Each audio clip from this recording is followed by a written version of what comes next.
আসসালামু আলাইকুম, কেমন আছেন আপনারা? আশা করি সবাই ভালো আছেন। আমিও আপনাদের দোয়ায় খুব ভালো আছি, আলহামদুলিল্লাহ। আজ বানাবো হাতের তৈরি সেমাই পিঠা।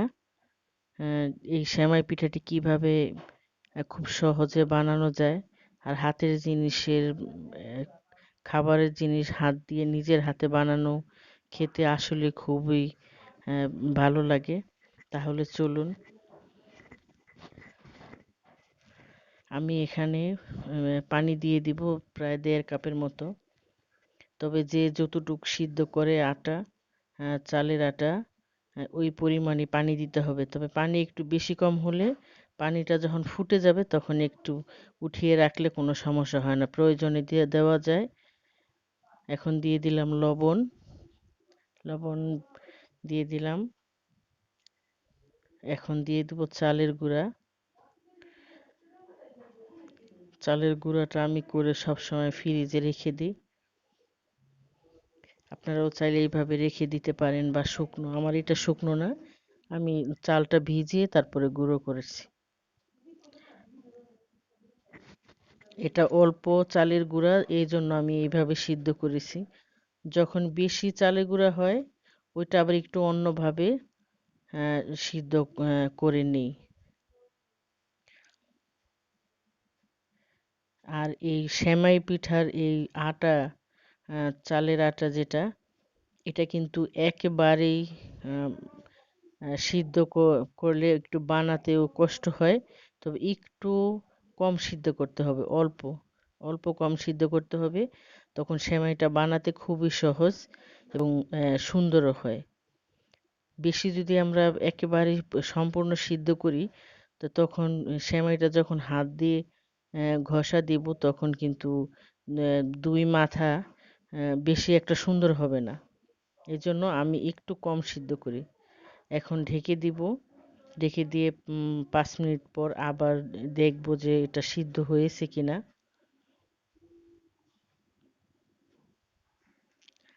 তবে এক এক ধরনের পিঠা এক এক রকম করে চাল একটু সিদ্ধ করতে হয়। আমার মনে হয় আর একটু সিদ্ধ হবে। তবে চালটা আপনি সিদ্ধ করে যখন এইভাবে ঢেকে দিবেন তখন একটু হাতে উঠিয়ে যদি একটু হাত দিয়ে উম, একটু দেখলে বোঝা যায়। চালের গুঁড়াটা একটু হাত দিয়ে এইভাবে একটু ডলা দিলে এই যে দেখুন একটু সেমাইয়ের মতো হয়ে গেছে। তবে আরেকটু সিদ্ধ হবে। আমি আর 2-3 মিনিট চুলায় রাখবো, তাহলেই হয়ে যাবে।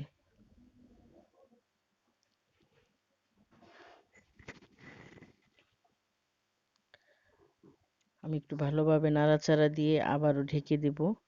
ঢেকে দিয়ে 2-3 মিনিট রাখবো চুলায়। তবে চুলার আঁচটা কিন্তু একেবারে লোতে দিয়ে তারপরে সিদ্ধ করতে হবে। এখন চালের যে আটা, এটাকে আমি ভালোভাবে ছেনে নেব। তবে এটা গরম গরম থাকতেই এটা চেপে নিতে হবে, আর না হয় শক্ত হয়ে গেলে কিন্তু এটা ভালো হবে না। মনে রাখবেন চালের গুঁড়া কিন্তু এইভাবে যখন সিদ্ধ হয়ে যাবে আর রাখা যাবে না, সাথে সাথে এটা ছেনে নিতে হবে। গরম গরমে যদি আমি এইভাবে হাত দিয়ে চেপে চেপে নিই তাহলে আটার যে আটার মধ্যে যে একটু দলা দলা থাকে ওটা কিন্তু ঠিক হয়ে যাবে।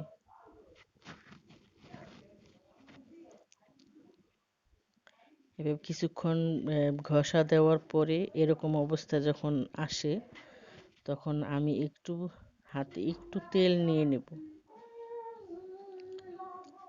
একটু তেল দিলে তখন আমার এই আটার এই খামিরটা খুব সুন্দর হবে।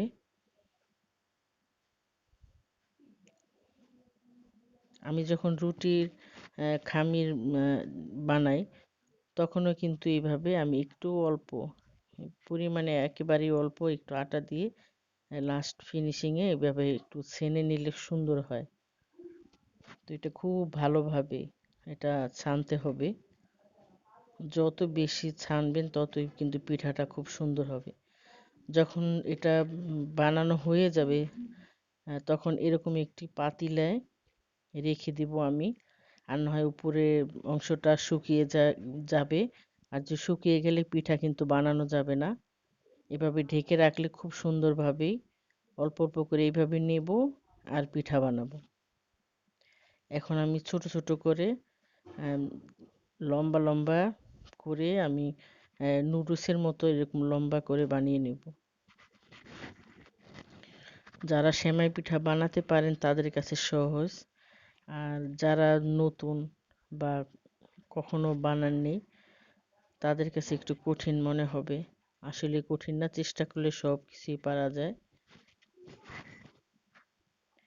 যতটুকু সম্ভব আহ, একটু করে ঘষে তারপরে আপনার পরিমাণ মতোই বানিয়ে নিতে হবে। একটু মোটা চিকনে কিচ্ছু হবে না। এভাবে করে আহ, একটা একটা করে বানাবো।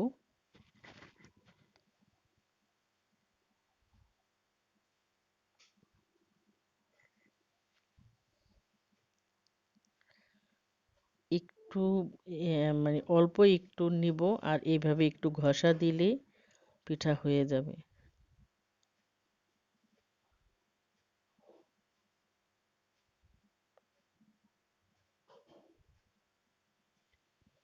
দেখুন, আটাটা যদি বেশি সিদ্ধ হতো তাহলে কিন্তু সেমাইগুলি এরকম হতো না। মনে রাখবেন একটু কম সিদ্ধ করতে হবে, তাহলে সুন্দর হবে। যদি বেশি সিদ্ধ হয় দুই মাথা কিন্তু কুঁচকে থাকে, তখন সেমাইটা সুন্দর হয় না। আর আমি অল্প অল্প করে বানাবো, আর ওই সেমাইয়ের উপরে আহ, একটু চালের গুঁড়া ছিটিয়ে দেব, যাতে একটার সাথে আরেকটা লেগে না যায়।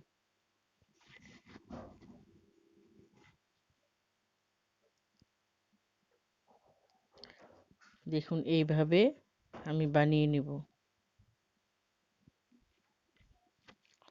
এখানে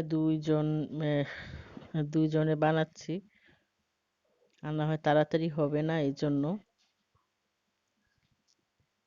আজকে মেহমান আসবে, এই জন্য একটু বেশি করে বানাচ্ছি।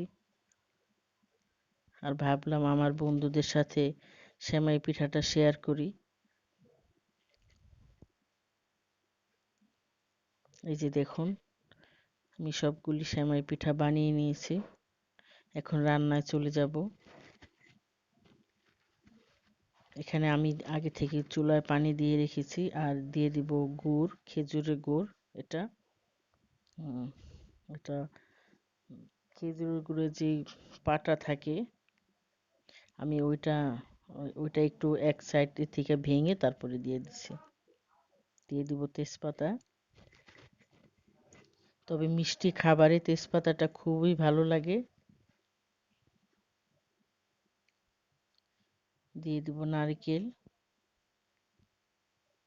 তবে সেমাই পিঠায় অনেকে নারকেল পছন্দ করে না, আর দিলেও পরিমাণে একটু কম দিতে হবে। এর জন্য আমি নারকেলের এক সাইডের অংশ দিয়ে দিছি। দিয়ে দিব এলাচ গুঁড়ো।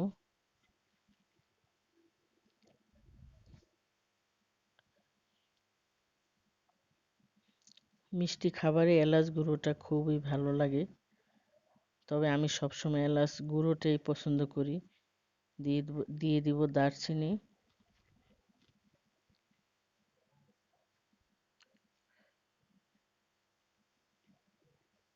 এখন রসটা বলক আসা পর্যন্ত আমি অপেক্ষা করব। তবে আমার মনে হয় আর একটু মিষ্টি লাগবে। তবে দিয়ে দিব লবণ। তবে অনেকেই মিষ্টি খাবারে লবণ পছন্দ করে না। যারা পছন্দ না করেন তারা দিবেন না। আমার আসলে সব কিছুতেই মিষ্টি বা ঝাল খাবারে লবণ দিলেই ভালো লাগে, এজন্য আমি মিষ্টি খাবারেও লবণ ব্যবহার করি। এখন দিয়ে দিলাম 1 চামচ চিনি। আমি চেখে দেখে নিয়েছি, আমার মনে হচ্ছে আরেকটু মিষ্টি লাগবে, এজন্য চিনি দিয়ে দিলাম। কেননা এখন গুড় দিলে এটা আরো বেশি গাঢ় লাল হয়ে যাবে, আর বিশেষ করে গুড়টা গলতেও সময় লাগবে। এখন এই একটু একটু করে সেমাই দিয়ে দিব। আর চুলার আঁচটা কিন্তু একেবারে হাই হিটে দিয়ে দিব। অল্প অল্প করে দিব, সম্পূর্ণ পিঠাটা একবারে দিব না। একবারে যদি দেই তাহলে কিন্তু পিঠাটা গলে যাবে। হ্যাঁ, আসলে আমার আম্মা এভাবে রান্না করতো, আমি তার রান্নাগুলি ফলো করে করে তারপরে রান্না করি। আমার ভালো লাগতো আমার আম্মার সব কাজ, রান্না বাড়া যা কিছুই করতো আমি ওটা দেখে দেখে সব কিছু শিখে নিয়েছি। পরে যখন কিছুটা দেওয়া হবে এভাবে একটু হালকা হাতে একটু নাড়াচাড়া দিয়ে নেব। তখন যে সেমাইটা আগে দিয়ে দিলাম ওটা যখন একটু সিদ্ধ হয়ে আসবে তখন ভেসে উঠবে উপরে।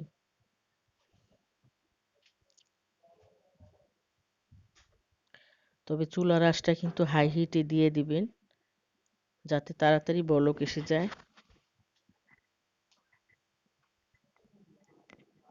এখন আবারও দিয়ে দিব। এরকম অল্প অল্প করে দিতে থাকবো। আর এই পিঠাটা যে কাঁচা পিঠাগুলি ওটা বলক আসবে আর সিদ্ধ হয়ে যাবে।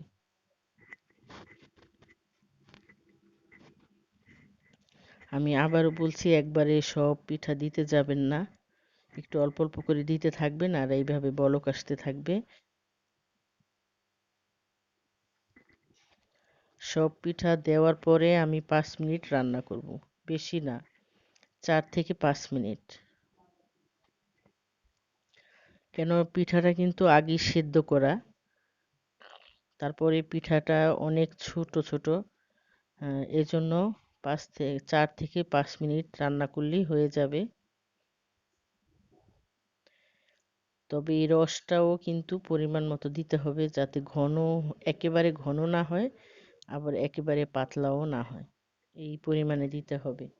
তবে যারা নতুন রাঁধুনি তারা একটা কাজ করতে পারেন, যখন রসটা সম্পূর্ণ সব কিছু দিয়ে বানানো হবে তখন একটি পাত্রে আপনারা 2-3 চামচ বা পরিমাণ মতো উঠিয়ে রাখতে পারেন। যখন দেখবেন যে সেমাইটা যখন রান্না করবেন তখনই বুঝতে পারবেন যেটা ঘন কিনা। ঘন হয়ে গেলে দিয়ে দিবেন। আর পাতলা যদি হয়ে যায় তাহলে তো আর দেওয়ার কোনো প্রয়োজনই নেই। 5 মিনিট হয়ে গেছে। এখন আমি চুলার আঁচটা একেবারে অফ করে দেব। আর এটা আমাদের কেনা গুড় দিয়ে রান্না করা। এটা গুড়টা যখন আমি দিব এটা একেবারে চুলার আঁচটা একেবারে অফ করে দিয়ে, তবে অন্য সাইডের যে চুলা ওইটা কিন্তু আমি দুধটা গরম করে নিয়েছি, মানে দুধটা যেন বলক আসে ঠিক ওই অবস্থায় দিতে হবে। ঠান্ডা দুধ কিন্তু দেওয়া যাবে না। এটাও যেরকম পিঠাটাও যেরকম গরম দুধটাও কিন্তু এরকম গরম অবস্থায় দিতে হবে। তবে মনে রাখবেন চুলার আঁচটা কিন্তু একেবারে অফ করে দিয়ে তারপরে 2-3 মিনিট পরে বা 1-2 মিনিট পরে তারপরে আমি দুধটা দেব, তাহলে দুধটা ফেটে যাবে না। এখন হালকা হাতে একটু নাড়াচাড়া দিয়ে রাখবো।